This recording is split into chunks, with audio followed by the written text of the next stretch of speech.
અરવલ્લી જિલ્લાના મોડાસા શહેરમાં કેટલાય મકાન જે માટી અને ચૂનાથી બનેલા છે અને બહુ જૂના બાંધકામ છે તેવા મુશળધાર વરસાદ અથવા તો ભૂકંપ આવે ત્યારે મકાન ધરાશાયી બનવાના બનાવો બને છે।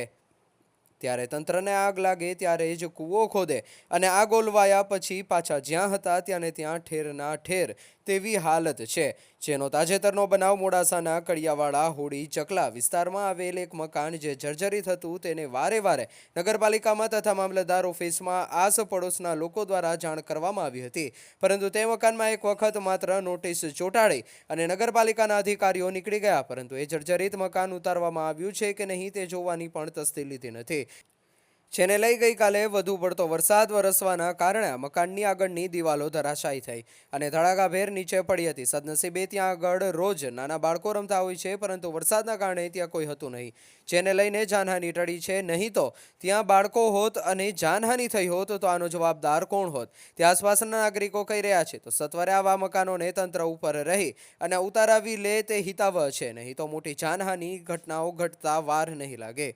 રિપોર્ટર કાદર ડમરી, અરવલ્લી।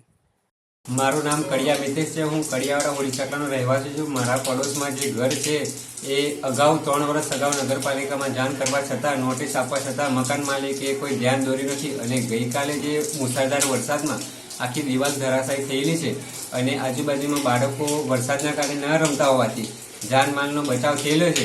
વારંવાર આવી રજૂઆત કરવા છતાં ઉપર અધિકારીઓ છે કોઈ ધ્યાન દોરેલ નથી। તો નગરપાલિકા તથા કલેક્ટર સાહેબને એક રજૂઆત છે કે આ સત્વરે મકાન માલિક જોડે આ ઘર ઉતારી અને આજુબાજુના માલહાની જાનની બચી જાય એવી મારી વિનંતી છે।